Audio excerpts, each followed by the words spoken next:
सबसे पहले तो बधाई के पात्र हैं जम्मू यूनिवर्सिटी के छात्र, इनकी की सारी टोली अरुण प्रभात जी के अगुवाई में ये आयोजन हुआ।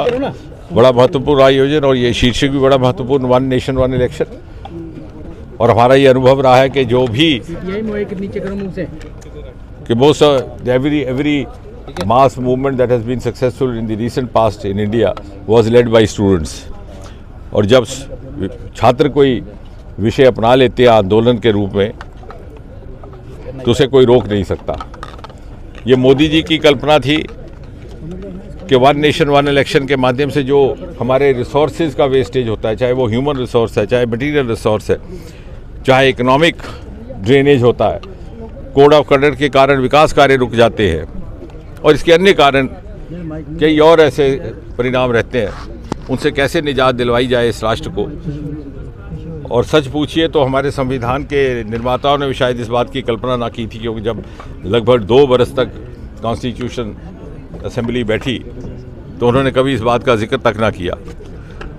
लेकिन अवसरवादिता, परिवारवाद की राजनीति ने सन 1967-69 के बाद ये सिलसिला शुरू किया। सबसे पहले कांग्रेस का स्प्लिट हुआ सन 1969 में। राष्ट्रपति के रूप में तब उम्मीदवार थे नीलम संजीवा रेड्डी कांग्रेस के, लेकिन इंदिरा जी ने आह्वान किया कि कांग्रेस के कैंडिडेट को आप वोट मत दीजिए, कॉन्शियस कैंडिडेट को दीजिए, कॉन्शियस वोट दीजिए, और वीवी गिरी जी को जिताया।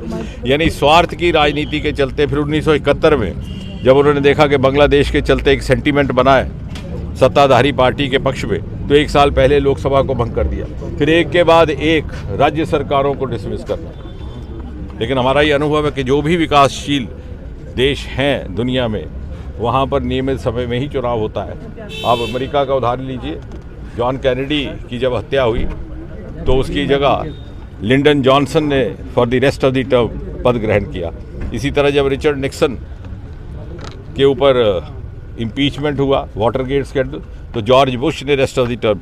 हम भी इस तरह के बहुत सारे विकल्प हैं जो अपना सकते हैं। और यहाँ पर शिक्षा संस्थान में बैठे हुए मुझे कई बार बहुत खेद होता है कि चुनाव के बाद जब चुनाव आता है तो शिक्षकों की वहाँ ड्यूटी लगाई जाती है। एक तरफ छात्रों का भी नुकसान होता है और दूसरा शिक्षकों ने जिस काम के लिए अपने आप को तैयार किया होता है उससे हट करके उनको दायित्व दिया जाता है। और इसलिए मुझे विश्वास है जिस तरह का उत्साह यहाँ पर आज युवाओं में और विद्यार्थियों में देखा है, और जिस तरह की समिति का गठन किया था मोदी जी ने श्री रामनाथ कोविंद जी के नेतृत्व में, उसमें भी 80% जो आम जनता का मत है वो वन नेशन वन इलेक्शन के हक में है, और जो नहीं चाहते वो है जिनका कोई अपना वेस्टेड इंटरेस्ट है, ये पॉलिटिकल मोटिव है। सर, इंग्लैंड के प्राइम मिनिस्टर